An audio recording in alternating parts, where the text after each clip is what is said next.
So what I can tell you, Mr. Anderson, is at the close of the state's case in chief, what the court has to do is has to look at the evidence in the light most favorable to the state. So looking at the evidence in the light most favorable to the state, was the evidence adduced, believed, and rationally considered sufficient to prove guilt beyond a reasonable doubt?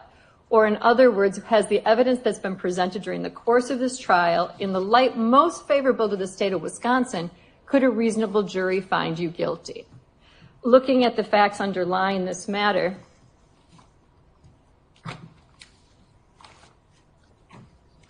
the evidence that's been presented during the course of this trial, to some extent, would be that on April 1st, you were at the Twisted Fisherman with Sade Robinson, that you arrived at 5:09, that she arrived at 5:20, that you both left the premises at a 6:24, that you then proceeded to Duke's on Water, arriving at 6:35, leaving the establishment at 9:04 p.m., that you proceeded to Anderson's home, 3161 South 39th Street, and arrived approximately 9:20 p.m. What we know is that on April 2nd of 2024, at Warnemont Park, at 2:53 a.m., the Civic arrived. At 4:32, the Civic departed. We know that on that same day, the leg of the victim was found. What we also know is that we watched a number of videos that tracked the progress of the vehicle, the Civic, around different aspects of Milwaukee. The videos at no point showed the driver or whether the driver was the sole occupant in the vehicle, at least not clearly. At 4:44 a.m., there was a white spot at a window and a lighter flashing or a lighter appearance in the driver's seat. Whether the white spot was a white hand or the white shadowing was a white person in the driver's seat, or whether that was a glove, that's going to be left to the weigher of credibility. At 7:30 a.m., we know that the Civic was set on fire behind the abandoned building. We know that the seat was in a position that fit a person who's 6'1". We know that your measurements are that on the time this happened, you were 6'1" and a weight was approximately 180 pounds. We heard the testimony that the value of the Civic was approximately $20,000. And based on the videos that were presented, a reasonable jury could conclude that that was you, that was in an approximate distance from the burning vehicle, that you left the area of the burning vehicle shortly after it appears it was set on fire, that you traversed and entered a bus at 8:07 a.m., that you exited the bus at 8:34 a.m., that you were arrested on April 4th, and during the course of the arrest, you were visibly shaking. On April 4th, 5th, and 16th, search warrants were executed at your home. At Galena Park, on April 5th, there were parts of the victim that were recovered in the form of different pieces of flesh as well as a left foot. There was blanket found, small flesh, bone, and large piece of human leg on the 6th, and there were ball joints with ligaments recovered on the 7th. From the testimony that was adduced during the course of this hearing, I don't think those bloody gloves that were found on April 9th had anything to do with anything. And we know that the torso with the arm were recovered on Marina Road on the 18th. We heard the testimony from the medical examiner that the death was homicide by unspecified means. And we heard the Life 360 and phone information and tracking information, which reflect that the phone of Sade remained at your house until 9:24 p.m., that the phone ultimately thereafter was not stationary, that it went down Capitol to the Mitchell Parkway to Warnemont Park, remained static at Warnemont from 2:40 to 4:33. It was in Warnemont Park, I believe, from 3 to 4:30 a.m. The last communication with the phone was on East Howard when the battery died. We know that Sade was reported missing on April 2nd, that you were the last person in communication or in presence publicly with her, that the videos of your home were poor quality. The testimony by Detective Rachel Smith was noteworthy. She indicated that she spent hundreds of hours viewing this video of your house and watching those hundreds of videos, and she basically saw the arrival at 9:20 p.m. and that the Civic departed on April 2nd at 12:47 a.m. She went through all of the testimony relative to the timing, about the gate opening, the outdoor movement and gate not opening, the silhouette exiting the gate the same size as the fence at 11:25, the light going out at 11:27, 11:42 a person goes into the premises, the motion light goes on for human movement with a person the size of the fence at 11:56. At 11:58, we have human movement at the back gate area. At 12:12, we have the gate closing again. 12:42, we have human movement inside the premises. And ultimately at 12:47 and 20 seconds, we have the Civic leaving the house. We also have the fact that on the bus video, you return to your residence at 8:42 a.m. wearing the green hooded sweatshirt and dressed differently. We have the fact that you went to the dugout on the following day for work. Noteworthy, we have the photos that were recovered from your home. It's noteworthy that the photos of Sade reflected her buttocks and her underwear pulled down as if the underwear were pulled down with the pants and that it rolled over the pants, which is pretty much just how they were found in the trunk of the vehicle that was set on fire, that you were found walking away from. We also have the fact that there's a photo of a white hand grabbing her right breast, and the right breast is the breast that was dismembered from her body on the torso that was recovered. We also have the fact that there was the photo of bleach and what not to combine with bleach, which I think a reasonable inference could be that someone on your phone was looking for information relative to how to clean up something or a crime scene.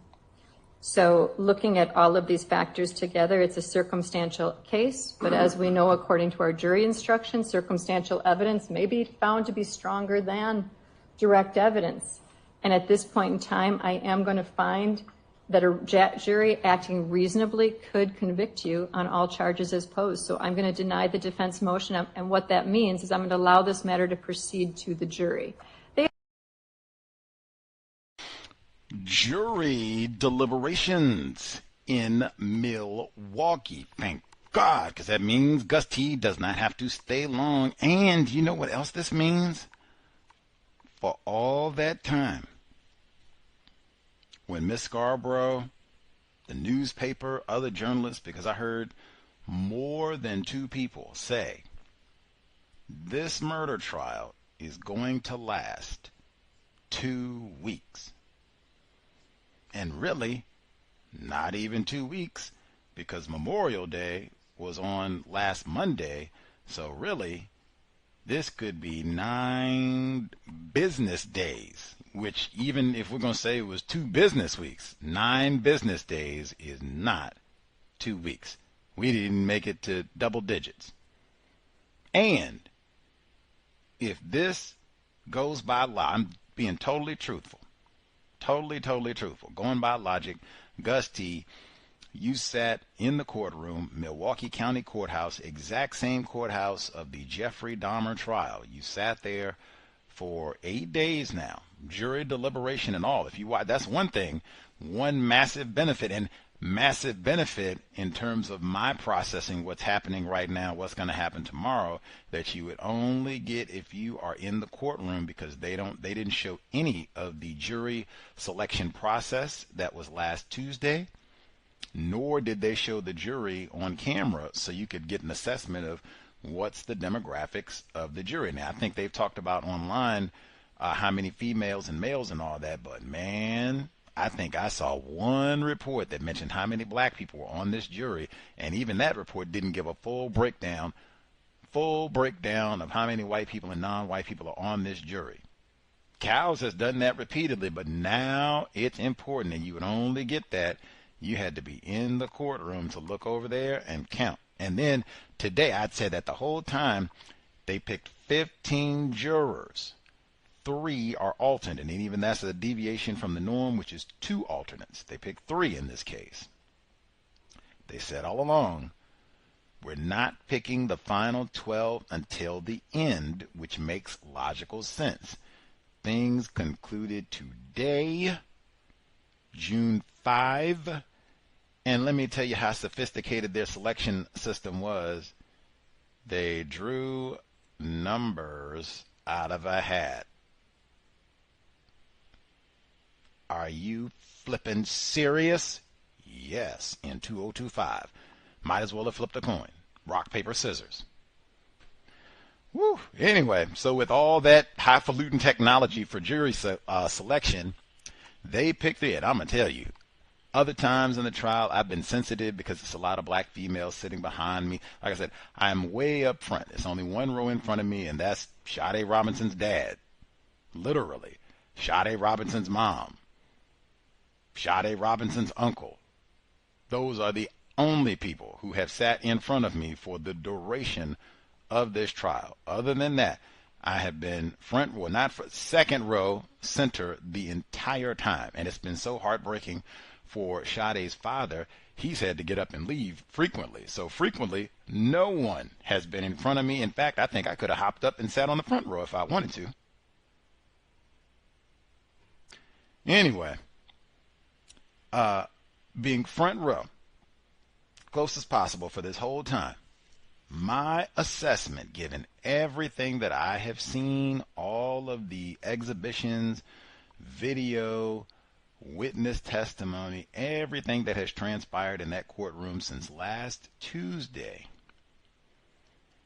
if this was a black male on trial in Milwaukee, we might have had a verdict today on all 4 counts. This thing got handed over to the jury at 4:40 p.m. Central Time. 20 minutes might have been enough. If this was Leroy, 20 minutes might have been enough, given everything they presented. Even with this being a white man, there is no way, and there are 4 charges, the 4 charges: intentional homicide, arson, mutilation of a corpse, hiding a body, hiding a corpse. Those are the 4 charges. They should not get to lunch. Especially if they start at 8 a.m., you had 20 minutes to pick your foreman and everybody get comfortable chairs and all that old good stuff, and maybe even do an early straw poll, see how people are feeling about this or whatever. But you get in there at 8 o'clock tomorrow, there is no way they should have lunch. Absolutely no way. It is the only way they get to the lunch menu system of white supremacy. The official intro context of white supremacy, Gus T. Renegade, in for another broadcast, hopefully to share constructive information on the system of white supremacy.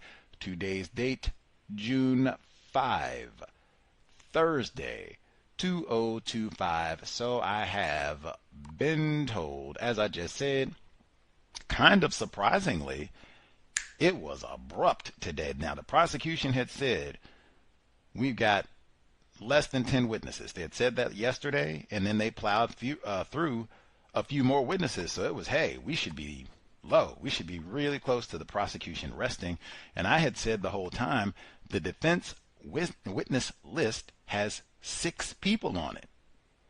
We have gotten through double that amount of witnesses easily in one day. So, man, 6 witnesses. If the prosecution, if they rest their case early in the morning on Thursday, which is about what happened, oh man, we should be done with all the testimony and everything. We get to the closing arguments and jury time. I said then, once I saw that, oh man, the end is nigh, This thing should be done Friday. And this was at the time when I thought they might be doing closing arguments and all that stuff on Friday. I said, oh man, this thing is going to be done Monday. I'm going to have like some free time to do other things in Milwaukee and, research and all that good stuff and cook with Miss Scarborough, maybe, who knows. Man, once they wrap today, might be able to cook with Miss Scarborough tomorrow, have celebration dinner and all that good. Well, not celebration, but at least, whoopee for conviction, move on to, next task at hand. But man, abrupt. I will explain some of the abruptness and all that. The audio that you heard in the beginning, that was white judge Laura Crivello, white woman. And once the prosecution rested, the defense, they were given the defense requested, they made two requests. One, drop all the charges. We don't think the state has met their burden for any of these four charges. So that was Judge Crivello's tidy summation of basically all of the evidence that we've heard over the past 8 days of testimony, giving you her opinion. Does she think a reasonable jury could convict Maxwell Anderson for these four charges, and why, based on the evidence that we've heard? There you go. She said, yes, I think so. And really, based on the evidence that she gave out and the fact that the majority of that evidence was from white enforcement officers, and I mean racks and racks and racks of white enforcement officers. I mean FBI officials and Wisconsin State lab technicians and Milwaukee sheriffs and Milwaukee police detectives, and I mean it just goes on. They had Illinois enforcement officials come down and testify because they was finding body parts in Illinois too. So, but I mean, all of these enforcement officers, and none of them, they don't know what they're talking about, and you just got these old shiftless, no-count white people planting evidence and making up stuff and just trying to railroad old Max here. Really? They got together from Illinois and all over the state of Wisconsin and all over Milwaukee County, all the way down in Cudahy too. They got to, we gonna get this Max fella. At least get his dad to pay a nice, tidy attorney bill to, see if he can get him off of these old fake trumped up charges we gonna put on him. What? Hey, come on. I'm not gonna say easy, but it should be a conviction, and it shouldn't be a whole lot of time. That would just be my opinion. Like I said, armies of enforcement officers over the last 8 days. Any hoodles. What testimony did we get today? They had been saying the prosecution, they should give like a whammo. They should be saving their most powerful evidence for the last day. Like really hit the jury, pow, give something that's really gonna stick, and just, oh my God, I can't believe, especially because the prosecution had been criticized for presenting all of this video footage, tracking this vehicle, and I mean it went on for like, it started like the afternoon of Wednesday, or excuse me, the afternoon of Tuesday, and went into Wednesday, and all this video tracking of the car all over the county, even though you can't see the driver. I personally thought it was very important, just showing you didn't see anybody else. All of this is tracking this car en route to where remains were found and where the car was set on fire, and where Maxwell Anderson is spotted walking away from this car, and people pointing at him and said he did it. I thought it was super important. I mean, now it is tedious to have to go through all this video and be looking for the car, and sometimes it's not high quality video, sometimes it is. But still, it's not the most exciting, 48 hours, they don't do that. They don't have whole episodes where you just sit and watch surveillance video and is that the car? No, not that one. Back it up. I mean, that's not 48 hours. They get right to it. You go on to something more dramatic. We didn't do that. It's real slow in court. Real slow. Let's see. But today, so did we get the big Boom! Prosecution is coming down the home stretch. Did we get that? Yes, we did. And some of it was, man, they said that Max's girlfriend said that the beach where Sade Robinson's leg was found at on April 2nd, this is the first remains. This is important. This is what, whoa, something, what has gone on, Warnemont Park. South Milwaukee County, city of Cudahy. It's not even Milwaukee. Not a whole lot of niggers live in Cudahy.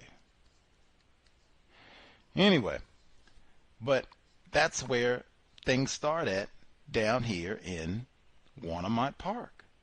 And it was meant, didn't they have someone say that his girlfriend or ex-girlfriend, didn't they say that she said this beach was Max's secret hangout? Didn't they say that?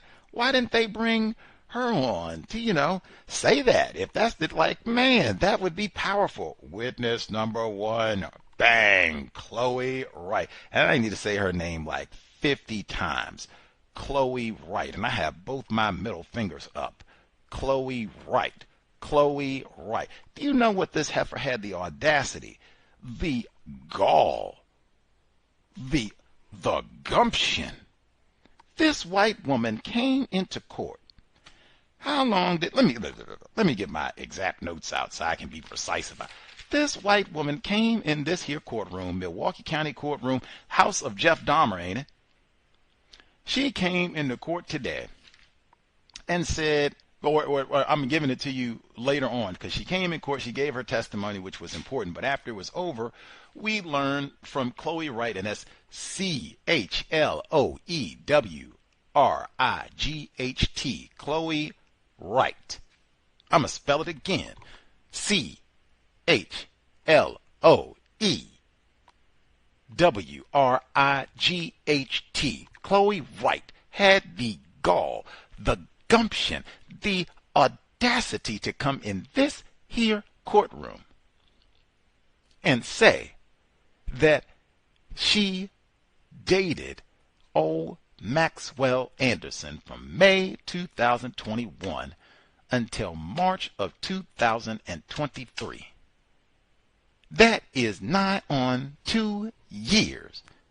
She gives all the other testimony and we'll get to the, but after her testimony, we get notification from the judge that, hey, victim's advocate said that Chloe Wright, that's C-H-L-O-E-W-R-I-G-H-T, she said she didn't want to be identified on camera and she wanted anonymity. WTH, Chloe Wright, you kiss my ass. You dated this dude for a year and a half after you testified he had all kinds of secret compartments in the house. He had where he kept illicit drugs and cash. And he had a closet that he used an entertainment system to camouflage. So you wouldn't even know he had a closet right there. Said Max was kind of secretive. He would hide things. Told the police Max was emotionally abusive. Said Max got into a fight with her ex-boyfriend. Had him in the headlock. Said, dig that, they didn't even share this with the jury, but they could have. Chloe, that's C-H-L-O-E, Wright, W-R-I-G-H-T, she said Max told her, look here, Chloe, go in the bathroom and beat yourself up. Call your ex-boyfriend. Tell him to come over. We're going to call the police and say that he abused you. What? Man, I nearly passed out and all this was on a sidebar when this was an extraordinary experience. Now I think I would have got that sidebar even if I had been watching, because I think that was on TV. So that's not something that you had to be in court per se to get all of that. I think in fact all of the sidebars, if we could hear them in the gallery, it would have been on TV. I don't think any of the sidebars were exclusive to people in the courtroom. But man, watching all of that spill out, Jesus Christ. And like I said, they didn't even tell the jury that last part. I would have, just because it shows this is someone with a mind for crime and being manipulative. I'm even going to manipulate law enforcement. That factors in with this crime. That's why I would have shared it with the jury, but hey, I'm not a lawyer. Victim of white supremacy, no count nigger. Now, old Chloe Wright, who didn't want to be identified, are you out? And Max got an extensive criminal record. I'm pretty sure you've been hanging out in his house and sexual activity, and you've seen all these knives and axes, and Max can't keep a job, and shiftless no count dude. You've seen all this. You know he's got a criminal record. And in fact, they said the night that he got into the brawl with her ex-boyfriend, who I suspect was white, they didn't even call the police. What do it mean to be white? From Kyle Rittenhouse, Max Anderson. You can be a white person in Wisconsin. You don't get in trouble. Samuel Sharp, remember? Wisconsin, you kill black people in Wisconsin. You don't get in trouble. It might have to be an extreme thing, like you killed a black person and chopped them up before they say, whoa, all right. You went too. If you had just shot Leroy, we might have let you get away with that, but you can't be chopping up niggers in Wisconsin. We all done with that. Maybe. Chloe Wright testifies, yes, we did used to go to Warnemont Park, although he didn't call it Warnemont Park. He, being Anderson, racist suspect, called it his secret beach. We would go down there, and she testified to how desolate this place is, which is what I said, having just visited Warnemont Park on Monday. I said the same thing, like, whoa, this is like super, super secluded. I mean, it is public. It's a paved road that you walk down to access this beach. But then I'll put it in context, okay? I just told you we went to that beach on Monday. So we go in June. It's almost summer official. It was warm. It was sunny. No rain. No clouds. I don't even think the wildfire smoke was here yet. It was a totally lovely day when we went down to that beach on Monday, and we went at 6 o'clock in the afternoon, or right at the beginning of the evening. Call it whatever you want. I think there was one person leaving that area when we arrived. We saw two people on the beach while we were there. And we are there in June at 6 o'clock when there were a lot of people at the park. Well, nobody down on that beach where we were. And I said then, I'll repeat now. Now imagine being down there at 3 o'clock in the morning in April when they said it was 40 degrees Fahrenheit, rainy, surf was windy, surf was blowing in, and imagine being that. Who is coming down there then at 3 in the morning, 4 in the morning, 2 in the morning? Who is coming down there then? 5, 6, 7 o'clock in the morning, because the sun doesn't even come up as early then. Who is coming down there in the rain and cold then? Leg wasn't discovered until later on in the afternoon. All that extra time for things, evidence to wash away, blood, all the rest of it. Secret beaches. She said they went down there 5 to 10 times, and in fact, she said that he told her, I'm not going to tell you the name of the beach because if we ever break up, I don't want you to be able to go to the beach with your new boyfriend. What kind of... And she stayed with him for almost 2 years.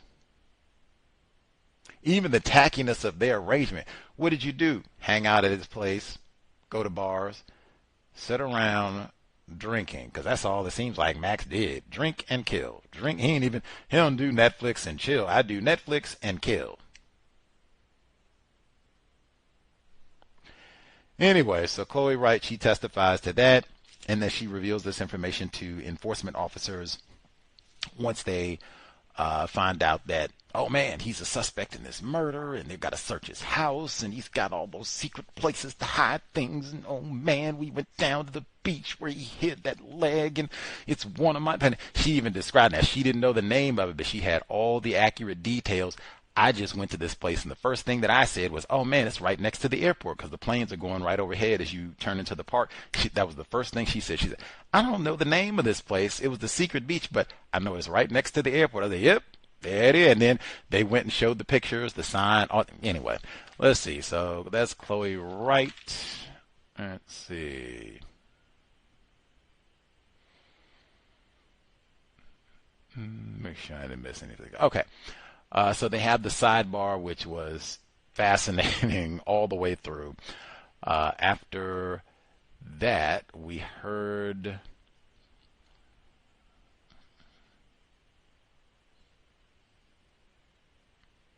Oh, they recalled Detective... Oh, he just talked about John Gouliet. He just talked about them going down to the beach to examine. Let's see... Okay. Whew. Wow. They bring Dr. Mason Kohlhapp. I hope I'm pronouncing it correctly. Kohlhapp.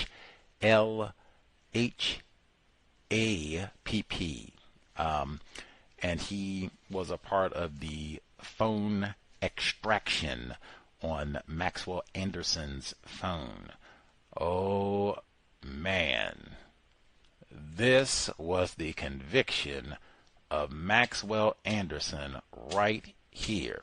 This was another one, and I think Miss Scarborough, Sade's mother, had talked about this, and I think some other people had hinted that I think there were some pictures that were in Maxwell's phone of Sade that were really gruesome, that were kind of all you kind of need to see, like, oh man, he did this, like, oh my God, like, and they think they had been mentioned before. There are the pictures, but even in addition to the pictures, like, they just, went through the whole phone to extract. They went through the whole process of what is this extraction process and how do you get this information. And I guess one thing I learned, if you are going to commit crimes, do not use your phone. In fact, I would say once you get the notion, whatever, if you're not, this is not to be taken as encouraging criminal activity, produce justice. But one thing I learned, if you are going to commit a crime, like, I would put that phone down immediately. Don't search nothing. Don't take no pictures. Don't do nothing. If the phone dies, even better. Don't charge it back up. But do not touch your phone. Apparently, even deleting does not work. Do not touch phone. Throw it down. The most they'll be able to say is that the phone was there, the battery went dead, and they didn't pick the phone back up for, hours or whatever the case may be. You can just make whatever inference you want. But at the end of the day, there's no data, there's no nothing. We just know that the phone died and was not charged for a long period of time, or maybe never again. Fine with that too. But wow, the phone extraction, if he does get convicted, which I say they won't even get lunch. You can go home and eat your meals in your own kitchen finally. Well, they got to leave for lunch. They could have done that anyway, maybe, probably. Anyway, you won't be able to charge taxpayers for your feed tomorrow. That phone extraction, that was the nail in old Max's coffin. They go through text conversations between he and Sade, where they're talking about plans for meeting up and all of this, and when are we going to meet, and where are we going to meet, all that. They go through all of this foolishness leading up to the first.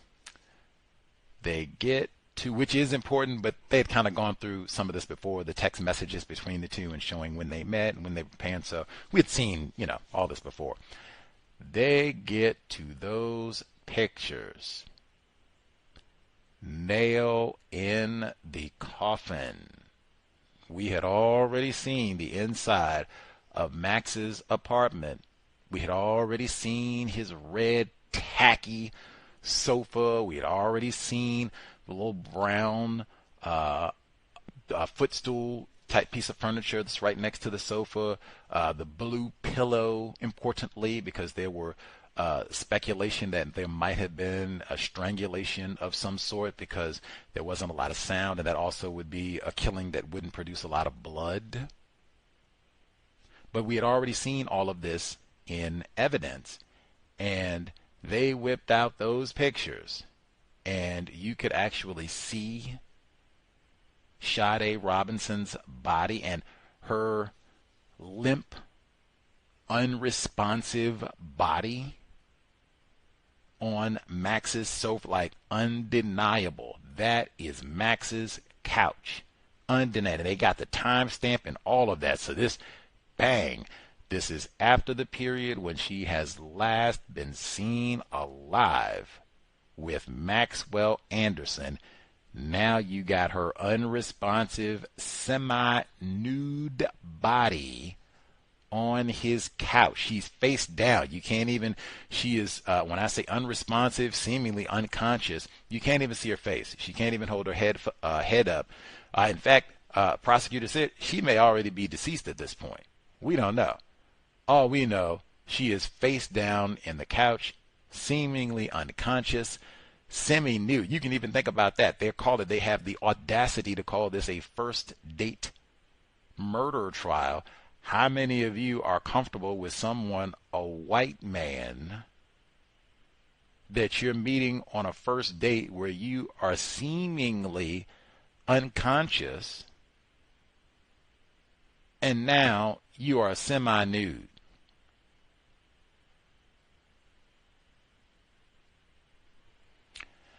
They show a few pictures of her face down in this state. They show her where he's taking pictures, what I thought maybe one of the most damning, I think this whole series, but I think two in this set that were most damning, that's why I said damning in a sense, it should not take a long time. Like, we're not going to. In fact, we can celebrate. We'll go out and eat where we want to for lunch because we don't have to go back. In fact, we can take a 5-hour lunch and really do it up tough.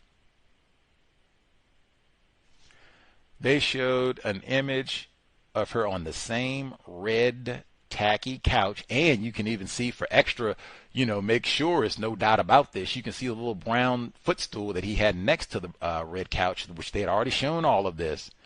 But they have Sade's semi-nude body where he's, in my opinion, he has pulled her pants down, because I just don't know what female would halfway remove her shirt, halfway remove her pants, and fall out. Just, I'm totally out. My head is down. I'm not moving. I'm not smiling. I'm not trying to be cute and show off. None of that. I look like either I fell asleep with my clothes halfway off, which even that, how many of you have fallen asleep with your jeans, like denim, something that is uncomfortable, halfway off? Sure, at minimum, did I pass out drinking something? Like, were we doing the beer pong thing and I didn't, is that what happened? No, because Sade didn't make it home, so something far worse happened. But they show her buttocks are totally nude and exposed, but they show her denim jeans pulled down. And we'd seen these denim pants. They'd been identified. They pulled them out and showed them dramatically pulled them out of the bag and showed them to us in court. They had video footage showing her leave her apartment on the last day she was alive wearing these jeans.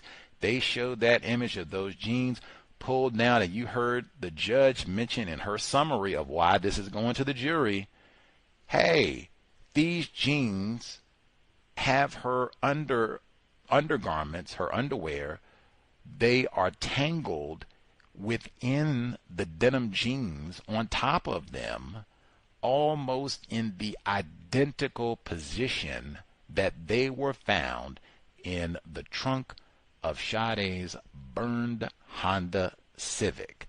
How would that be, Maxwell Anderson?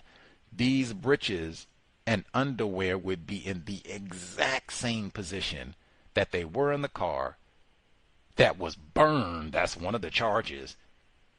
They'd also be in that position in your house, where she seems to be unresponsive, might already be dead. That was a massive one. I don't remember the defense having a whole lot to say about that. The other massive one, they showed her, this time upper torso. So they showed a couple different photographs of Sade with her sweater removed enough that you could see her breast, nude breast, single breast. They showed an image.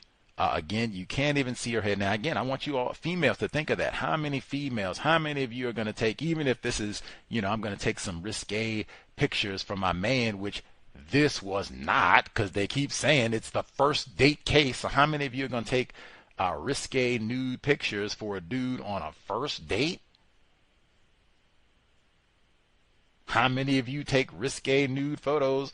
You don't show your face. In any of, I'm not talking one, you don't show your face in any of the pictures. Who does that? What female does that? They showed another picture. Face buried in Max's red tacky couch. Right breast exposed. And you see his white pale hand groping her exposed right breast. You heard the judge emphasize, this is the right breast. They made us look at that autopsy photo. This is the same breast that was amputated from her body, never found. That was another one. You did, and that goes to, the amputation, mutilation of a corpse, all of it. You did all of this. Those were the two most damning. This section cleaned out the courtroom, and what I mean when I say that, this has been a grueling experience. I mean, grueling experience. That's probably not even the best word to capture what this has been, to sit through this. I spoke with Milwaukee Journal-Sentinel journalist Mr. Ramirez. He wrote that great piece about racism and the jury selection in Milwaukee, and he's been covering this whole trial, writing about it. I've spoken with him a few times, and I talked to him again today, and that was the first thing he said, that it has just been so grueling to sit through all of this and have to look at these images and the impact that it's had on Sade's mother and her family, who've been sitting through all of this every day. It has been grueling, exhausting. I don't even have words to articulate, I talked about that yesterday in terms of just not even being able to sleep. But to hear this from another journalist, now Mr. Ramirez, he is privileged black male, so it might be a little different if you're classified as white. But I mean, just having to look at these images every day. And then, like I said, seeing, her little sister, seeing all of that and what happened, it has been excruciating for this time. And I have been there on a number of days when they showed those autopsy photos at the beginning of the week, and showed all of it. The show it because they had to go and show pictures of all of the remains all of it. So we had to see the leg out on the beach. We had to see the arm out on the beach. We had to see the torso with one arm, no legs, one breast, no skull. We had to see all of that, and from many angles, because they got to zoom in, because that's all of that's evidence. Well, how was the head removed? How was the neck removed? So you got to look at all of this. No vital sign. That was a massive bit of evidence they reminded us of today. They told you there were no vital signs at the point of amputation. That means this person was probably dismembered after they were deceased, which would greatly reduce the amount of blood that would be flowing when you make these cuts, as opposed to cutting someone when they're still alive and the heart is still pumping. All of that activity has stopped, so it's not going to be quite as bloody and messy as it would be otherwise. They reminded us of that. Had a expert doctor talk to us about that last week. But you got to look at all these images. When they showed all that previously, Sade's father sat right in front of me for the whole time the past 2 weeks. He's got up and left every time. Sade's mom has stayed there for the bulk of it. Today, practically the entire front row vacated. When they showed those images with that white hand coming out and all of, she's clearly on his couch and all of it, because that's why I said that was kind of like undeniable, like, oh yeah, you did this. And these were deleted images. These were deleted images. The entire front, like I felt like I was kind of there by myself. And even people behind me, I could hear them getting up to vacate. Like, man, it was a stunning moment in a trial that has had many just stunning in the most horrendous manner possible, the most unspeakable and inhumane illustrations of white supremacy, racism. And I mean, really, that's why I came. Not that I needed to see this, but that is exactly, and I mean that is verbatim, what Mr. Fuller said. He said, this is the essence of what white supremacy racism is all about. Some sort of sexual anti-sex and then kill you. And it's not enough to kill you. I got to go and cut off your sex. Chopped off her breast. I got to chop off the sex organs. See? Chop off the skull. Family got to do a memorial with no casket. Why is that? We don't get all the remains. Didn't get any of the remains for 8 months. Who does a memorial funeral service with no casket?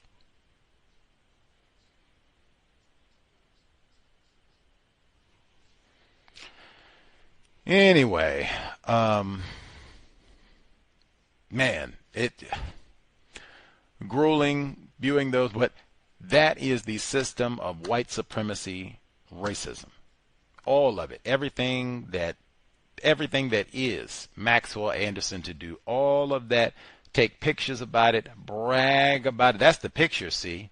That's the same thing with the lynching photo, see? Brag about it. See what I did? I'm a 33-year-old white man with a 19-year-old. I told you, Quincy, he worked with her at Pizza Shelter. He said, that's pedophile. Mac, that's a pedophile. Should have charged him with that too. You're 33. Why are you messing around with a 19-year-old who can't even legally go to the bar? And you want to brag? Yeah, look what I did. Got my kill, yeah.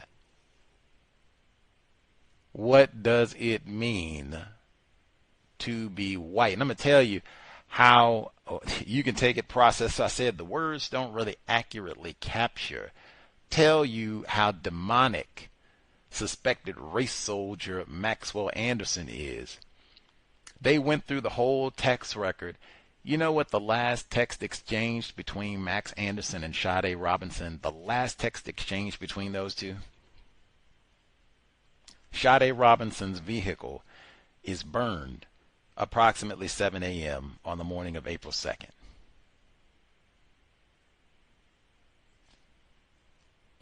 At 10 on the morning of April 2nd. So this is about 4 or 5 hours before her leg is found at Max's secret beach, Warnemont Park, at about 10 a.m., a little after 10 a.m. on the morning of April 2nd. Max sends her a text message. Hey, how's work going? I thought that was the most, he dismembered the body and all the rest of it, but are you serious? After all of this, yeah, I'm gonna throw him on there. What? What do you mean she's missing? I texted her this morning. I was trying to check. She said she was going in pizza shuttle the next morning. What? Missing? How long? I can't believe it. Oh my God. Master deceivers. I was going to look and get the exact timestamp because I wrote it down, but I had so many notes. And the prosecution, they brought this back up during their closing arguments. Send out my text message, so I'll throw them off same way. Oh my God, I forgot one. I forgot one from the images because the images were so gruesome with the pictures and images of Sade, but there were actually two additional that I'll give. One, they had an FBI expert come on and give details about his expert analysis of Maxwell Anderson's mobile. And he said that the phone, basically he used layman terms to say that your phone remembers images that you've looked at, even if you delete them, or images that you take, even if you delete them. Your phone remembers images that you've looked at or web pages that you've looked at, even if you delete, like your search history or whatever. I guess they have a means to get this information, even if you try to delete it. So, the information that was recovered, Max Anderson looked at Instagram photos of Sade Robinson after she was deceased. That was one, not as stunning as the other images and such. Also, on the night, April 1 of the murders, one of those deleted images, what not to mix with bleach.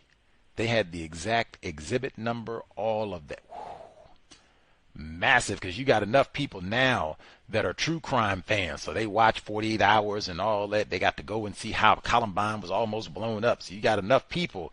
Oh man, they know about the luminol and all of that and cleaning up the crime scene. So anything like that looks like, you did this, and you're trying to throwing clothes away that got Sade's genetic material and your genetic material on it, throwing that in somebody else's trash can. Can't find the knapsack. Can't find the shoes. Where did they go? Can't find all that, but they got lucky with the sweatshirt, that sort of thing. I got that, and this was a deleted picture that they recovered where he had been searching what not to bleach, what not to mix with bleach, that sort of thing. That's why I said, oh man, you should be going to prison, buddy. And really, it should be first degree murder in my view, the whole intentional homicide, system of white supremacy. And even they added it could be reckless homicide. If you can't agree on intentional, do what? And I went through what they call holes in the prosecution's case because they don't have a witness who actually saw Max Anderson set the car on fire. They don't have an actual witness who saw Max kill Sade. They don't have a witness who saw Max dismember Sade. They don't have a murder weapon. They don't have video of him actually driving the car or video of him getting into the car or exiting the car. All of that. So, there are some holes in the case. All of that said, if they had pictures of Leroy with some white chick who was killed, dismembered, took them 2 months to recover all of her body parts, and they still didn't. And Leroy was the last person on video to be seen with this person alive. And then they got pictures right close to the time of her death of this chick nude and looking like she might be unconscious or dead. And Leroy right in Leroy house. Leroy going there. They ain't even got to have pictures of Leroy fondling or nothing. You got pictures of a dead white woman in Leroy house, and you were the last person to be seen with her alive. Leroy going to jail. Might be going to death row. You certainly going to jail. Prison, excuse me. You're going to prison, and you about to be convicted of a whole lot of things, probably. Maybe some of your relatives, too. And same thing I said, ain't going to be no long, drawn-out process. We're going to have to sit around. You think Leroy, you think someone was the defense attorney, Max's attorney, said that today. He said, I know, Max didn't do this. Max, he's just a bartender in the community. He didn't do no foolishness like this. Come out and kill Sade. It's terrible what happened to her. Terrible. But it wasn't Max. He said, you know, I think maybe it was a stalker. Maybe, people are known to hide out in dark alleys. They went out into an alley, right? It's an alley behind Max's house. You know what I think? Might have been someone or someone's lurking. They attacked her. They made Sade take them to her house. Maybe that's what happened. What in the world? Ain't no evidence of nobody lurking, no gang or nothing else out in the... Did anybody pick that up on the video camera? A gang out in the alley behind Max's house? And they abducted her? If that's the case, why is Max throwing clothes in the trash? Why didn't the gang get Max? Did the gang get anybody else? It's making up craziness, man. Max, that's all you need. Go back and look at them photos again if they need to. Go back and look at the photos one more time. Jacket, maybe that was important because it had the DNA evidence on it. I mean, they had in my opinion, even the image on the bus, all of that whole sequence of seeing that person walking from that car, that is Max. And then the whole way you can just trace him, boop, see him clean on the bus, and he comes right back to his residence, going through the same engine, all of it. That even, in fact, who was that manipulating the motion light at night? If that's not Max, and you didn't go nowhere, Max was chilling at home, I ain't do no killing, I ain't do no chopping up, I ain't hiding no corpse, ain't none of that me. I didn't steal no car. None of that. Stop lying on me. I'm totally innocent. If that's true, do you know somebody was out messing with your motion detector light? Like, that's really serious. Like, don't you think that could be somebody trying to commit criminal activity on your property? And it's even extra serious because, dang, somebody was messing with your motion detection light on the night someone who visited your house died. Isn't that serious? Maybe they come kill you too. Yeah, right. I thought great, solid evidence to end with. I did note there were applause for Ian Curzan. Hope I'm saying his name correctly. Ian Vance Curzan, when he concluded his closing arguments, when he did his closing argument and then his rebuttal after the defense delivered theirs. I did not clap. I do not think that the prosecution is a hero in this case. I spoke to a black female attorney in the courtroom. She's been observing. She didn't work the case, the criminal case.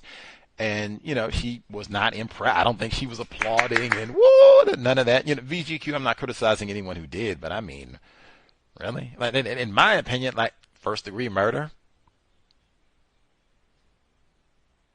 we got to be satisfied with, well, we get homicide. Intentional, come on. Really, even if they've got the death penalty, that's not, you did your job. Y'all lock up tons of black people, so I mean, do your job, man. Do your job. I guess, what I'm supposed to say, well, it could be another Kyle Rittenhouse, I guess. Do your job, man. No, that's I didn't applaud. VGQ to everybody who did. I did not clap. Let's see. Looking at my other notes, make sure I don't miss. I already gave my, oh, wait a minute, the jury. I thought I gave the jury composition. So the final jury composition, make sure I give it. Oh, I did. 7 white women, 2 white men, 1 black male, 1 black female, 1 Asian female. I guess maybe I didn't give the final jury composition, but I was so, when they finished everything, went through the whole caboodle. Oh, I did. I told you because they pulled out of the hat. Okay. Went through the jury composition. I talked about that yesterday. I was very concerned because I had told you all yesterday they had the big sidebar. They had been speculation. They had talked about it. They talked about it on the local news and everything that one of the jurors was nodding off. Now, they didn't identify that it was a black male juror, but it was a black male juror. They were saying this dude fell asleep. It's only 3 male jurors. 2 of them are white. But they were saying black dude fell asleep, and I said, "Oh man, is he gonna be booted?" Like, because I didn't know how they were gonna pick, but it is nobody picks. They draw names out of a hat, and the black dude's name was not chosen, so he is amongst the 12 jurors. All 2 of the black people that were amongst the potential juror pool remained amongst the 12, as did the Asian females. So the maximum number of non-white people that could be on the final 12 jury are there. They removed 3 white women. I was not as pleased about that. I was hoping that they would remove both of the white men and then one of those other white women, but that didn't happen. So, oh well. But jury selected. We'll see how long that goes. Let's see. Sidebar. The defense. The reason that this went to deliberation so quickly, the prosecution finished. Max Anderson did not take the stand, which was not a surprise. I don't think anyone who had been at this trial thought he was going to testify, and he didn't. The surprise was that I had looked at the defense witness list. It was 6. They did not call anyone. 0, absolutely 0, to provide any testimony that Max did not commit these crimes. That I found stunning. And again, that was when I talked to an attorney afterwards. She said, hey, I would have at minimum called 1 witness to come in and testify about the difficulty, time, and energy that would be required to dismember a body. I would have at least had somebody come in to say that, hey, this sort of activity would take hours, and especially someone who hasn't done this before. And then if you're talking doing it in the dark or whatever the case may be, someone who doesn't have trained skill as a surgeon, like, oh my God, this is not going to be some easy task that they'll get accomplished. And blah. She said I would have got at least someone to come in to testify to that, to make them think that, maybe Max didn't have the time or expertise to be able to do this dismemberment part. And if you can make them think, seriously, he didn't do that, maybe he didn't do the rest of it, right? But she said I would have at minimum done that, like nothing. That's another one. Now, if you have this dude with those pictures that we saw, if this dude gets exonerated and they didn't present 1 witness on his behalf, what does it mean to be white? I have so much more to share on this, and I'll give pause to see if folks have questions, thoughts they'd like to share, all that. I might see now tomorrow for deliberation. Either way, I'm going to see if I can broadcast. Hopefully we'll have the correct verdict. We can broadcast and, right on, correct verdict, moving forward, all that.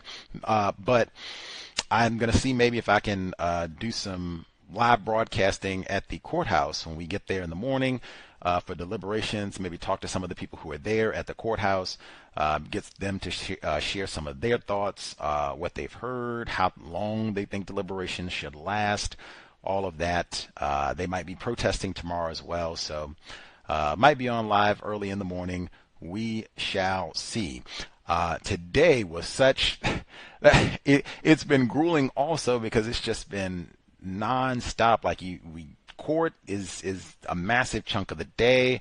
but then it's on the news all day long. It's just nonstop. And I think the person who would testify most to this would be Miss Sheena Scarborough, Sade's mom. But for many, many people who have experienced this, who are not related to Sade, never met her, even for folks like folks you might call so-called outsiders like myself, it has been an excruciating, grueling experience. Even within that, I begged to come out here, been on my counter-racist grind. I spoke with young ladies, victims of white supremacy, black females at the courthouse again today outside, and one of them, she had what I thought was a fascinating report from something that happened on Wednesday at the courthouse. So this is a quick snippet of her talking from the courthouse, and I thought it was so just eloquent and brilliant illustration of a lot of really one of the major points that I've been making during this whole process about the female energy at the courthouse. But this is one of the young ladies, black female, who was at the court house today for testimony and who said she should be there tomorrow, looking forward for the correct verdict, what she had to say about what transpired on Wednesday. All right, I got it. So give us context, what happened, and yeah. Okay, so after court yesterday, I'm leaving the courtroom with this young lady that accompanied me to court. I just found her in the hallway, and we was like, oh, we're both going the same way. Let's go together. Boom. So we leave court together, too, and it's two attorneys waiting before me and her, and then me and her. So it's clearly 4 people already waiting to get on the elevator. Then here comes Maxwell Anderson's father with his supposed-to-be new wife, and then the other lady who's been sitting there the whole time. They stand behind his sister. me. Okay, well, his sister. They stand behind us in line, and a couple of people get off the elevator. When it gets to our floor, the first 2 people get on, then me and the young lady get on, and we just thought that they were going to stay in line behind, as they should have, because why would you get on here? The elevators are small. We are already, so they decided to squeeze on in there. So I was just like, oh my God. So I just felt like the uncomfortableness in me, and I just try to contain it. So we go down 2 floors, and I'm just like, you know what? You know your son's guilty. I'm like, you raised a monster. The proof is in the pudding. Basically, they just need to wrap it up. I'm like, I have a 17-year-old daughter myself. What he did, I wouldn't wish upon nobody. What he did is a terrible, I said it's a fucked up thing. And I was trying to be, respectful because there was these professional people in there with us, and I was didn't want to, cause a scene and, scare anybody. So I was just cool, calm, collected. You raised, what he did was fucked up, and I just hope that God sends him to the worst place that he has possible for him. So they just kind of just hurry up and got off on the next floor that rang. So that was basically it. And I felt better. You felt better, Lord, Yeah. Lord. I was like, God knew I needed to see him. Because I was like, if I ever see that man, I'm going to let him know about his son and himself. Point blank, period. You raised a monster, period. Counseling. Yeah. And you went to Wanamart Park too? Yes. And to the house where he lived at. That's right. Impressions from Wanamart Park where they found Sade's leg? Yeah, he did that shit. Yeah. It's the same thing in the video. It's the same exact spot. He was showing guilt. Was he? Yeah, he was crying too. A lot of people catching him. Context of white supremacy. She's talking about events that happened on Wednesday, but that was recorded live outside the Milwaukee County Courthouse on Thursday, June 5, during our lunch break, talking about being there and Max Anderson's dad hopping on the elevator with them during court. I so wish that she had stayed with us because she departed briefly to go get food while the rest of us stayed at the courthouse and this white person came up. At that point, the main point that she was making about telling Max's dad, you raised a monster and you know what type of person that he is. True. You know your child. You know your child.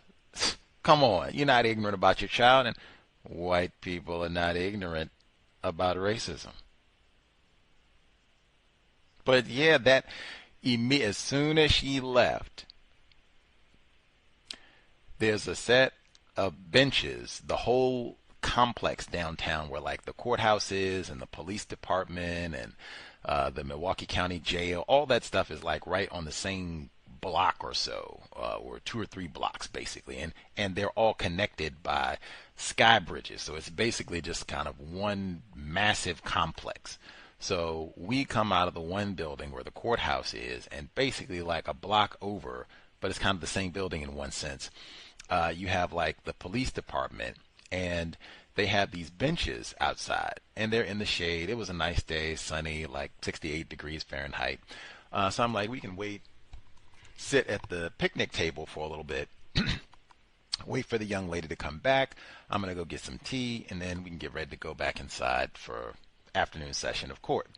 So they have a number of picnic benches. I'm going to go and sit at a vacant bench so that we can wait. I'm thinking the young lady is going to come back pretty quick because she just said she was going to grab something quick and come right back, which she basically did. So we're sitting, and we're going to sit. I'm going to one of the empty tables to sit, and she says, oh no, I want to sit at this table, and there's this white woman sitting there. And I'm like, oh, I didn't want to sit. I mean, I just generally don't go up and sit at a picnic table. If there is a vacant table and a table with someone sitting at it, like 10 times out of 9, and that's the way that I meant to say it, I'm going to pick the empty table. Like, I cannot imagine a scenario, especially with a white person. It's going to be like, oh my God, oh my God, like 10 times out of 5. I am going to pick the empty table if it's someone classified as white. I mean, just, oh my God, like, you have got to be joking. Oh my God. Really, in my brain computer, I was thinking like, man, I would not hang out with you. Just you would put me in danger. Like, oh my God. Talking about the black person, that you would see an empty table and a table with a white stranger, and you would take the table with the white stranger. Like, under no even if there's something wrong with that other table, we're going to wait. I'm not going to sit with this white person. Almost immediately upon sitting down, this is why. Now, I'm sitting, thinking we're not going to be sitting here that long, so maybe it won't be that big a deal. I don't know who brought this up or how I came. Oh, I think she brought it up because she mentioned where she lived. Her geography has been so massive. It's massive in the case. They've had maps up every day, the geography of Milwaukee County and the system of white supremacy racism. She said something about Cudahy, which is where Warnemont Park is. I know that because I came here and all that. Now, I've been to Warnemont Park. Okay, so as soon as she mentions that, I said, oh man, Warnemont Park.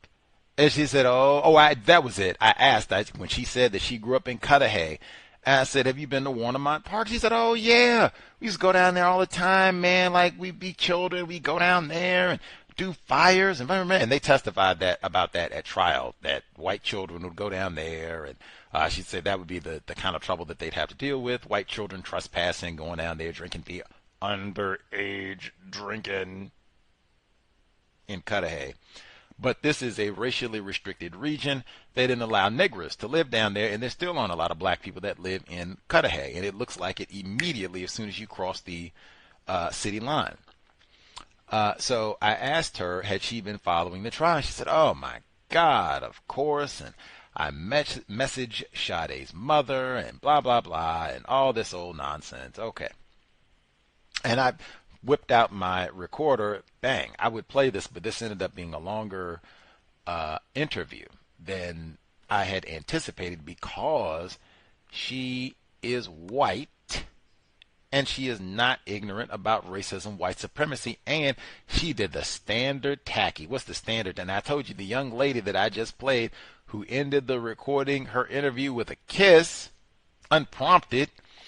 She said before the smooch, you raised a monster. You know your child, and you know he is guilty. Then I watched a video today where a different victim said, see there, that's Max's dad helping him clean up the scene of the crime. He had a ladder and a shovel days after the murder over at Max's residence. I said, what you got that shovel for? What you gonna be digging? Max already had the holes in the backyard. What you got that shovel for, man? Man? But the young lady told him, she said, man, you know he did this. You know he's guilty.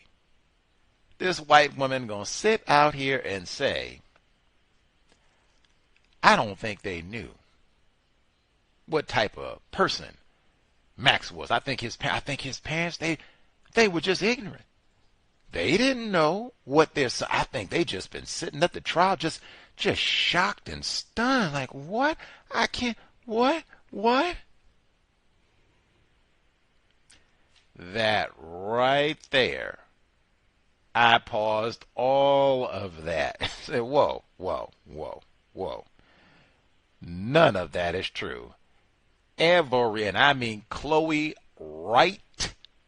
Everybody gonna come and hey, wait, can you don't put the camera on me? I don't want to be identified. If you cannot use my name, I don't want to be identified. And I appreciate that the judge, Judge Clavello, she said, I didn't get this request in time. The other people who wanted to pretend that they didn't have nothing to do with Max and they want distance now, they said this in advance so they could let the court TV people know and all that. Don't put the camera on me and don't be saying my name and all this old nonsense. You get all that done in advance. You didn't do this, so there's nothing we could do about it because you can't wait. She said, in fact, I didn't get the notification that Chloe Wright didn't want to be identified or shown until she was in the middle of the testimony. There's nothing we can do about that, man. We try to accommodate folks, but you had all this trial got delayed. They were supposed to do this trial last year, so you got extra time to let us know. Don't be putting my face on the camera and don't be identifying me. And me and Max weren't cool like that, or it's been a while, or we all make mistakes, or whatever lame excuse she wanted to come up with, and she didn't do that. That's on her. Anywho, let's see. But this white woman that we're talking to, who's talking ignorant, and I said, well, everybody here was very aware of who Max is. This dude has a 20-year criminal history. This dude has a criminal history against some of the very family members that you're talking about. What? Max is violent? What? What? Max's girlfriend said, oh yeah, I knew he had secret compartment. She had to know he had all these knives and axes and all that stuff too. But he got a secret compartment for illicit drugs, cash, secret beach. She probably didn't even tell everything. But all of this, and like I said, she was probably aware of his criminal record. You know what kind of no-count dude this is. All of them, his roommate, all of them. You know what type of person Max is. You knew all along him getting arrested and felony arrests and intimidating witnesses and alcohol, drugs to minors. That's what you got in this case too. I said, hey, they knew all of that. None of that is news to them. His parents helped him get out of some of that trouble. And the white woman went from, they didn't know to yeah, that's right. He did have that criminal right. You right. Yeah, you right. And then I went back to the white supremacy racist. Max was Leroy. We wouldn't have got this far. He would have been arrested, probably still serving time, so he wouldn't have met no shot. Yeah, you right, brother Gus. That's the white one. You right, brother. You right, brother. Yeah. Man, I'm gonna tell you, and in the midst of this conversation, which was recorded, that's why I said it was so much material, the jury deliberations and all the rest of it, but I did record this conversation, so I will make sure it gets included as a part of my Milwaukee research project. But man, the phrase of the day, and maybe even beyond of my time here, the phrase of me visiting here, not all white people are racist. I have been gobsmacked with the number of times and the number of different people that I have heard have to say to me, not all white people are racist. Gus T has not been in Milwaukee talking about all whiteys are racist. Nothing of the sort. I've been mostly talking about Sade Robinson, but somehow many, many, many, many, many black people have felt compelled to say those magic words, not all white people are racist. Certainly in the city of Milwaukee, which only has 33% white people to begin with, most of them on the jury for the Sade Robinson trial, I do not agree. Victims guaranteed qualified, but again, I say, I don't feel compelled to go and tell other non-white people what I think about whether or not all white people are racist. I do not volunteer that information.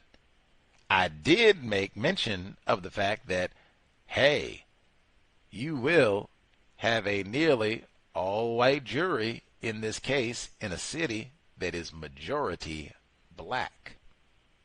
I don't know how that got somehow a non-white person feels compelled to say, hey, not all white people is racist.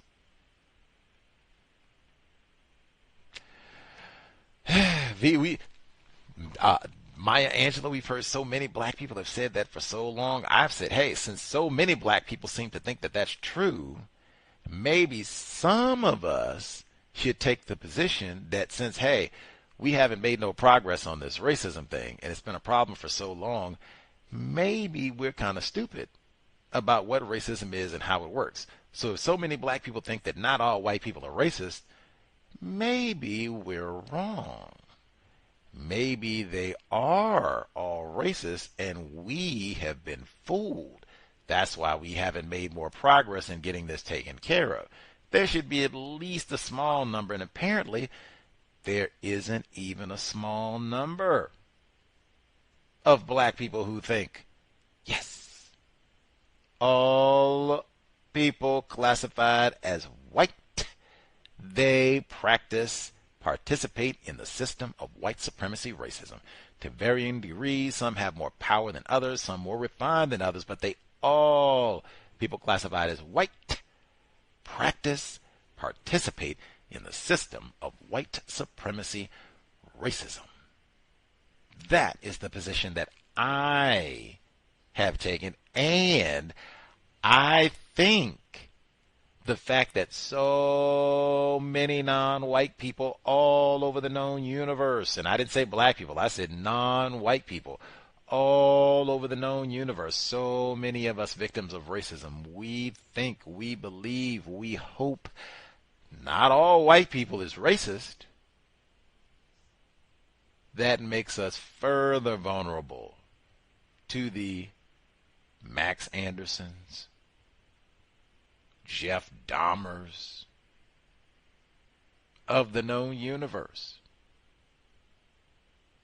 Little bit more. I told you, I heard that from a number of black females. That audio clip that I played, the young lady talking about what she said to Maxwell Anderson, she voluntarily ended that segment blowing a kiss into the microphone.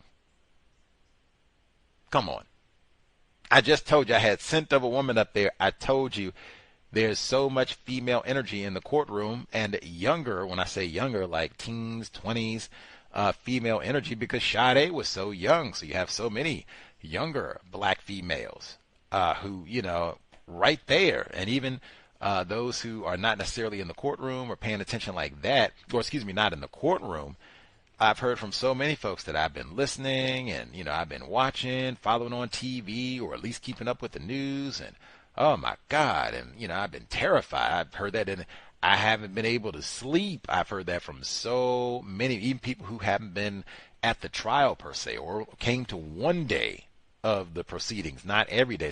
I haven't been able to sleep. It's caused me so much anxiety. I haven't been able to eat, or, you know, just all kinds of. I've heard that the whole time I've been here. Whole time. So the female, and like it's difficult for me to imagine if I had been talking to a black male, them concluding an interview with me blowing a kiss into the mic. Like, I cannot, I don't know what type of dude that would be, and I would feel some type of way. Like, wait a minute now. Wait a minute. Whoa. I did not sign up. We just, what is going on? But female and younger female, because I even said, man, like, it's hard for me to think if I had been talking to a black grandmother, her doing an interview about Sade Robinson and blowing a kiss into the microphone. Younger us is not just female energy, which it certainly is. There are black grandmothers there, and hey, Sade's black grandmother has been there every day. Every day. So yes, there has been, and obviously Sade's mommy front row center, but generally speaking, it has been super duper female every day, and particularly I would say lots of younger black females who just, man, like they have been there and been there passionately, and their own sense of vulnerability and fear. I've heard of so many that this could be me, this could be my daughter, this could be me, this could be my daughter. Man, justice for Sade. But younger female energy has dominated the courtroom. I suspect that will certainly be the case tomorrow, as a lot of people, Gusty included, suspect that there could be a verdict, maybe the correct verdict, and we can move forward with other things and get Max out of protective custody, get him in general population, perhaps.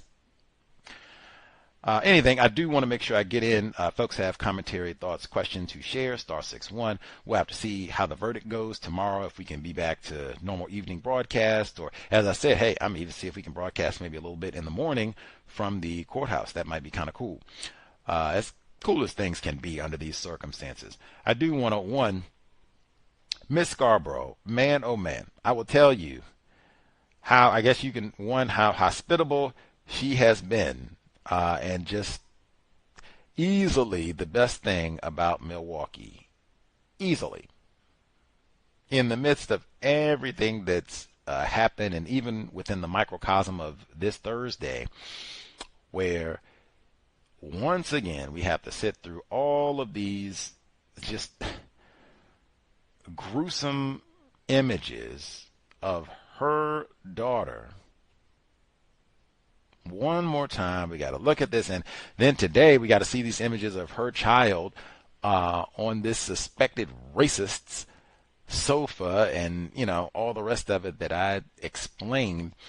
After sitting through all of that and seeing all of those images, judge gives us a break. Like, oh man, you have to sit through that. Let's take a break, get a little water, refresh, then we'll come back and, hey, we're getting too close to the end. Getting close to the end.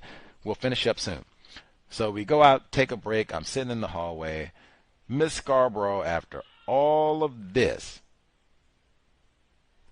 hey, Gus, I know you bought your yerba mate. You got your tea? You want me to you need hot water? You sure?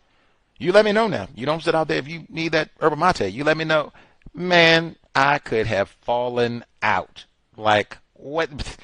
You got about a billion things to be worrying about, and, all the rest, and just sat through, about the worst thing you can possibly imagine for a black parent. And, oh, wait a minute, let me make sure I get total stranger, mind you. You need your hot water? I got you. Don't, just let me know if you need it. Don't be being parched over there. If you need that yerba mate, let me know. I will get that hot water. Easily best thing in Milwaukee, Miss Scarborough. No contest.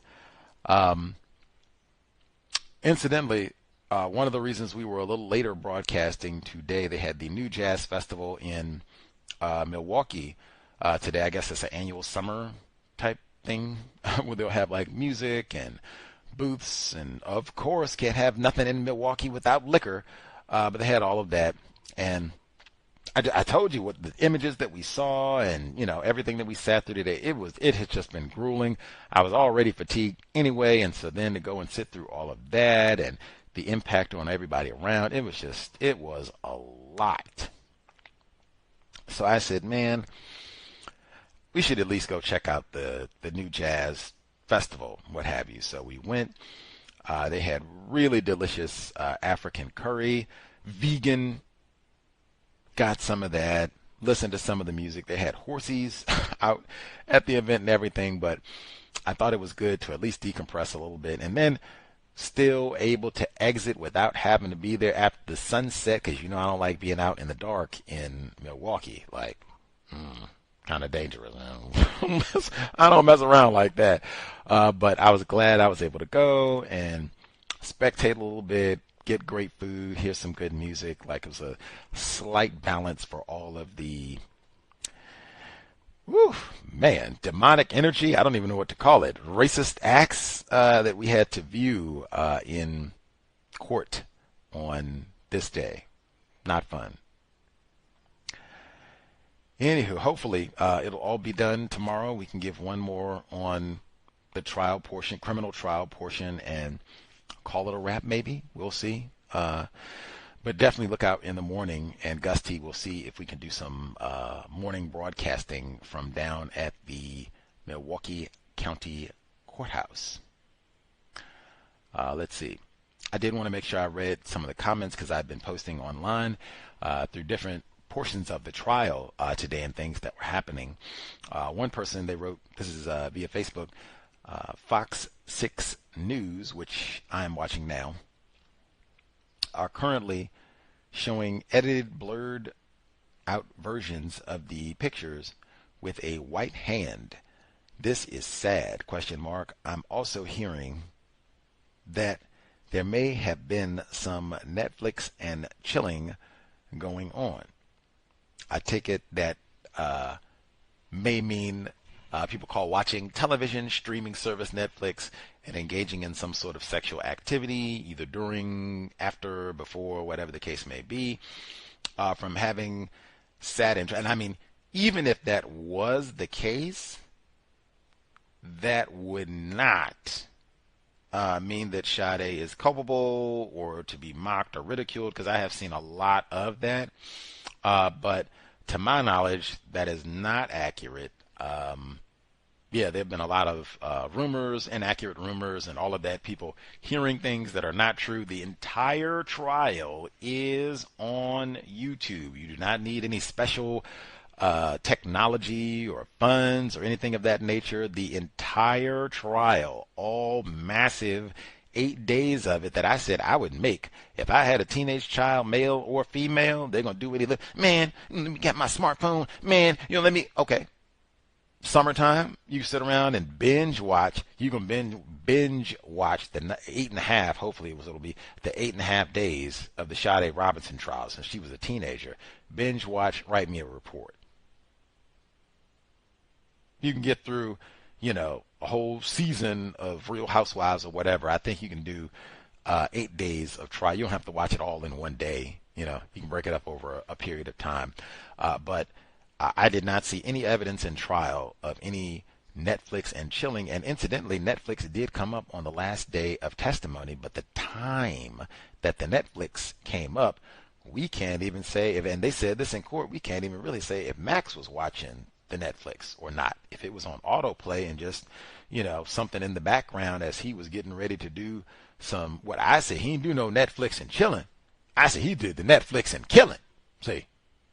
Netflix and chilling suggests that there was some sort of consensual sexual activity, and I did not hear or see nothing about no consensual sexual activity no time during the 8 days of testimony. None. And even anything that took place that night, that would be starred because she is a minor who has been served alcohol. So, and I've said repeatedly, I don't know if they drank more once they got back to his location, which they did, I think, a little bit before 9:30 p.m. that evening. So he could have given her alcohol or even a glass of water with something else in it. I don't know. They did say that a part of the toxicology, it was compromised because the body had been thrown in water, and so they were able to get blood from the heart, which they say is the best source to do an autopsy, but they didn't recover the heart immediately. They didn't get the torso until the 18th, so it had been in seawater and in the sun for weeks from the time that she had been murdered. And she testified that that does degrade the quality of the sample, and if water, that was where they recovered, if water has been, if the body has been floating in water, that also could greatly dilute or compromise the sample to the point that you might not even be able to do a sample. So we don't know. Maybe he drugged her. Maybe he didn't. Maybe he gave more alcohol at his residence. Maybe he didn't. But I think it would have been possible for this larger, older, strong white man to get her in a compromised position where there was no Netflix and chilling, to where he basically assaulted her or did whatever, and then sexually abused her, did all this fondling and such after what I say it looks like she's unconscious, and then killed her. That's my view. I haven't heard anything about the Netflix and chilling, and would seriously quite like that has been my experience for years, way before the Sade Robinson case. We generally, or often, not all of us, but many non-white people, and I would say even non-white people who are aware of Mr. Neely Fuller Jr.'s concepts and Dr. Welsing, and even what I've said here at the Cows, they will talk about a white person, suspected racist, engaging in sexual activity with a white person as though the non-white person is culpable. The non-white person is to be blamed. That is never the way that I think about. The only thing I would say is, hey, all of the same thing that Sade's mom said, that I just don't think she was aware of how much danger she was in. True. And I say, to the degree that non-white people, we don't understand what it means to be classified as white. We don't understand racism, white supremacy, what it is and how it works. We do not realize how much danger we're in. We are all Sade Robinson. That's what I say. Not the victim should be blamed. And she was 19. Like, good Lord. Like, man, her co-worker at Pizza Shelter, that pedophile going after, she just graduated high school. Like, dang. I don't have a sophisticated understanding of white supremacy, racism. She should have been carded and booted from Twisted Fisherman. That would have been another one. We maybe would have never got here. Carded and booted from Dukes. Maybe we never get here. Maybe we still do, but give her a chance at least, and no alcohol in her system at all. So maybe we give her a chance, and she can be clear-minded enough to make quality choices to the best of her ability, you know? Anywho, but the sexual component of all of this, you know, regrettable and all of that. If anything, I've said repeatedly, hopefully that can be a part of Sade's legacy and what people think about and remember moving forward, that, hey, this case, we non-white people classified as black, we changed the way we date. We don't do no hooking up. We ain't going to no bar. I need all of my faculties. Certainly, we're not going, oh, this is the bar that you know and you're real familiar with. Oh, no. No. We need someplace safe. Daytime. We're going to do a first date. Let's do something where we can meet at noon. Like it's because it might be a high western. We're going to meet somebody. Only one of us going to walk out of this type thing. But let's meet at noon, see? Go in some place where they got lots of security and security cameras and police nearby, and have a good 1,500 people on a regular basis, that sort of thing, right? I mean, okay, I can be a little bit at ease. Some people remember what clothing I had on, what clothes you had on, and all the rest of it. Like, hey, we don't mess around with this dating thing. I've been saying that throughout. Like, hey, we don't understand the system of white supremacy, racism. we don't understand what it means to be white, we don't need to be doing a whole lot of dating. Just go get some constructive information in your brain computer and sit down. That's all of us. Gus T, that's all of us. That's all of us. Get something constructive in your brain computer. Help replace white supremacy with justice, not dating. Certainly not dating a white man. It did flash in my mind like for, I don't know, like 4 seconds. Like, is Kerry Washington partly responsible for this? That's way back when Scandal, remember that, and all the rest of it. Like, wow, get me a white man, yeah. The people who are most to blame, classified as white. Hopefully one of them, their last night on the planet as a free white man, getting ready to suit up, boot up for real this time. Like, yeah, locking up a lot of black people in Wisconsin. Not this time. Old Max getting locked up. Let's see, make sure other folks who wrote in, because I was posting this morning while I was at court, so I'm making sure. Let's see.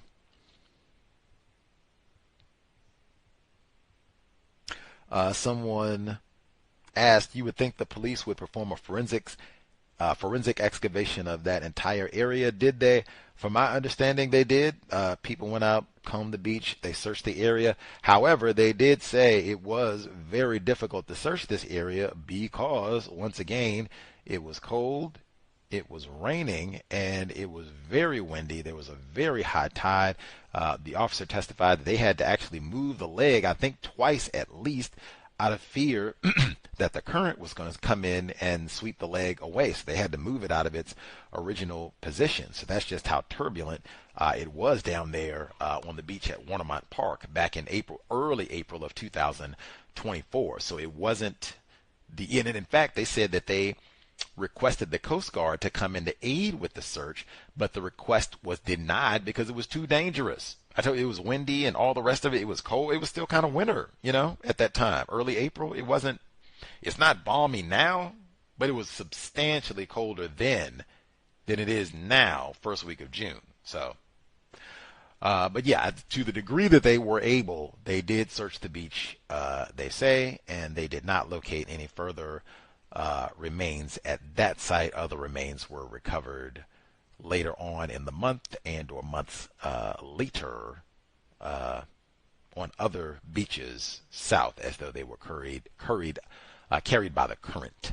Tongue twister. Let's see. Any other question? Make sure. So Friday, you can check at Until Justice. I'll have updates about when we're going to broadcast Friday morning. If we're going to broadcast a little bit from the courthouse, and like I said, maybe see if we can get some of the folks there to chime in, tell us what they thought about the testimony and how long the adjudication of all these charges, how long they think it should take, and any other thoughts that they have on what's been happening out here in the MKE over the past few weeks or so. Looking to kind of summarize and move forward, hopefully, again, with a massive conviction for Ms. Scarborough. I think I touched most of the major points that I wanted to address. I guess I'll get one quick talking about just the nonsense of all of this and how draining it's all been. There were reports that people were saying, oh man, Miss Scarborough, she nodded off during the closing arguments today, and we saw it on TV where it looked like she, her head had drooped down and all that. Miss Scarborough, and I would think almost everyone else in the courtroom, is exhausted. I don't think anyone more so than Sade's mom, Sheena Scarborough, but everyone is exhausted, and to a degree, I said, the pictures on the couch, I think she had told me that those photos existed. They hadn't been released to the public and such, but I think she had told me that those pictures existed. So it might have been, sometimes if it's like mom, dad, they might take them into police custody and let them view certain sensitive information. Just because you're the parent, we'll let you see this, but you can't have copies of it, blah, blah, blah. We need this for our investigation, trial, all that.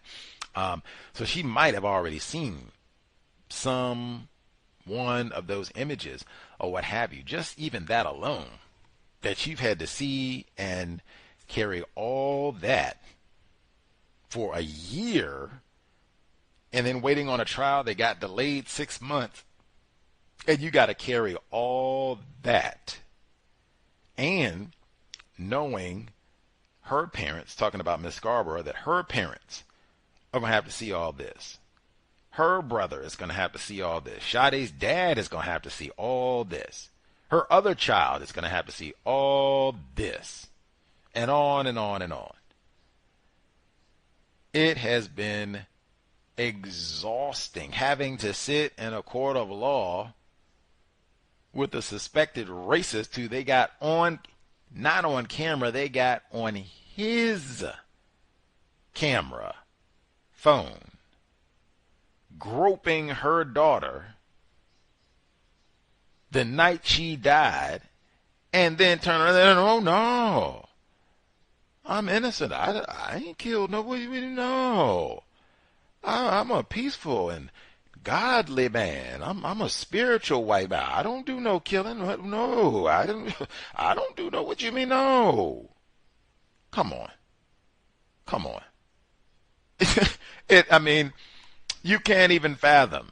You can't even, if anything, it would just be another example of the total lack of empathy for black people. It can't be. They've nearly killed this woman. Dang, I've had to go a whole year with nothing, and it can't even just be as simple as I called Miss Scarborough the other day, and she was having a tough day, which, I mean, duh. I said, oh man, because I had seen her at court earlier, and, she was, doing the best she could then. And so I said, oh man, did something acute happen from the time we left court? And she said, it's been a year since I've seen my daughter.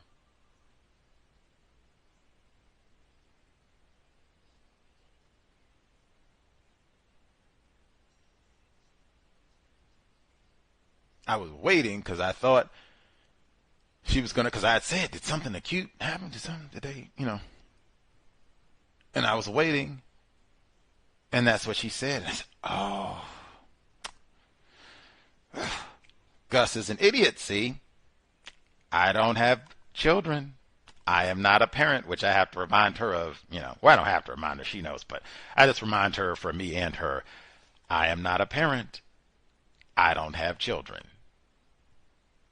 That would be more than enough. Just, it's been a year since I've seen my child. Oh yeah. That would be enough to be bothered, upset. Hey. Have difficulty sleeping.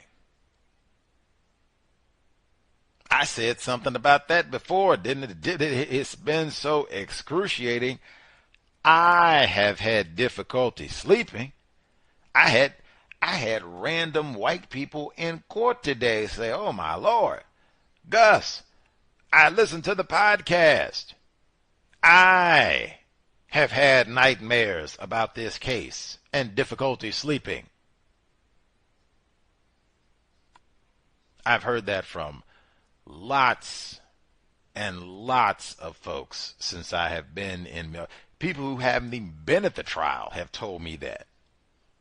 People who were at the trial one day have told me that. Miss Scarborough been there every day. And she's been going through this since last year. And it's her child. It's her child. Exhausting isn't even the word for it. Can't just be, they've nearly killed her. Look at that. She could have been, she could have passed out. We don't know. She could have passed out from grief. We don't know. Look at that. Sleep in court. Black, get back. That same lack of empathy. That's what I would be thinking in terms of, oh man, I hope they don't get, in the jury box. You think, well, maybe Max, he got that Jesus look to it. Remember the said that maybe, please. They shouldn't even get lunch tomorrow. Just make it respectable. I said it should be something respectable. They can come in. We thought about it. We formed yesterday. We picked our foreman or presiding juror, I think is the phrasing. We did that Thursday evening. We came in here first thing Friday morning. We went over all 4 of the charges. We took a respectable 3 hours to review it all. 11 a.m. deuces. What time they start serving mimosas? 11:15? 11. Matter of fact, might have to be 10:55. 10:55. We have reached a unanimous decision. Get the mimosas on ice. We have reached a unanimous decision. Guilty. They got grapefruit mimosa? I'm going to get the grapefruit. Yeah. Grapefruit. Guilty. One more time. And thank you all. It's been great. All right, deuce. Woo! They can get out of there. We can be done. That's what it should be. But system of white supremacy. Don't want to be disappointed. Don't get your hopes up. And we do have a whopping 9 white jurors in Milwaukee. 33% white population. We're going to see what it do. Much obliged for folks dialing in. Hopefully it has been hopefully constructive just hearing about what has been happening out here in Milwaukee and following this case. And yeah, I do not think that this is one that we should have just forgotten from last year. Oh, what happened? What was her name? Sade? Yeah, that's right. Oh, that was just horrible. Well, that's like some Netflix movie or something. I can't even believe that. And what happened? I don't like, are you serious? Come on. Hopefully, if anything, just to pull this case back into people's awareness, and if anything, to pull this case into other black parents' awareness. What do you tell your children about dating? What do you tell your children about what it means to be white? Not all white people is racist, so go on and get you, date who you want to date. And not all white people is racist. What do you tell your children about what it means to be classified as white? Serious questions. I would love it if we have any attempted parents. What have you told your children about this case? Maybe that can be a question I can ask at the courthouse tomorrow because there's so many parents up there and such. What have you told your children about this here case? I would love to hear that for people who followed, watched. You're an attempted parent, especially if you have teenage children, teenage daughters. What in the world have you said with them about this case? Have they seen it on their own? Have they talked to you, said anything about it? Yeah. As an attempted counter-racist parent, this is one I would say it should be mandatory. There is no way you can have a teenage black daughter, 15 years old, 14 years old, 16 years old, 18 years old, and you haven't sat down and talked with them about this case really almost every day. Dereliction of duty, man. Get on your assignment. Why did you have these children if you don't want to share life-saving information with them? Can't nothing be more life-saving than the system of white supremacy racism. I'm a little sleep deprived myself, so, I might be talking fool talk, but I'm going to tell you, I have heard a number of the young ladies at the courthouse and in Milwaukee, period, since I've been here. I have heard many of them say, hey, for Sade, I'm done dating white boys. I've heard that repeatedly since I've been here. Maybe I can get one of them recorded before we get a guilty conviction. All 4 counts tomorrow. Maybe I can get one of those audio snippets before we get out of Milwaukee. But wow, it was some day in court. I think the prosecution has done enough. If they were facing a black person, more than enough with a white person. But still, the photo photo evidence, the video evidence around the fire, and then, in my opinion, looking to conceal evidence of this crime. I think max by 11:15, they should be sipping fresh squeezed grapefruit mimosas and thinking about what appetizer they're going to get as they cheer and celebrate having their life back, and what they're going to say on social media about this whole experience. Maybe they can get a book deal. Hit the blog, racism-notes.blogspot.com, racism-notes.blogspot.com. PayPal button in the top right corner. Beneath the button, you'll see the links for Cash App, Venmo, and PayPal. Enormous gratitude to all the investors who've kept us on the air, helped us get to Milwaukee. Hopefully it has been worthy of your time and energy. You can also hit the wish list at Amazon under Gus T. Renegade. 16 plus years of counter-racist broadcasting, which now includes 2 trips to Wisconsin, both sides of the state. I did La Crosse last time around. This time I went further east. God awful Milwaukee, but hopefully we have been worthy of your time and energy, especially out here in the Midwest for Sade. Maybe I say it that way for a while. We don't need no Mad Dog and all that old foolishness for Sade. Sobriety would be best. Sobriety would be best. Sobriety would be best. Hopefully joining you all for a guilty verdict tomorrow. Guilty times 4. Replace white supremacy with justice immediately. Cal signing out. Thanks all for tuning in for Sade.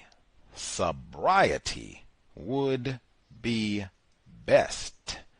Hit the foundation as well, Sade's voicefoundation.com. I know they'll have information tomorrow, especially if they give a correct verdict. Cal signing out. Thanks all for tuning in. Nigga, you so brainwashed. I'm a victim, brother. Problem. You're a victim. I'm a victim of 400 years of conditioning. Shut up.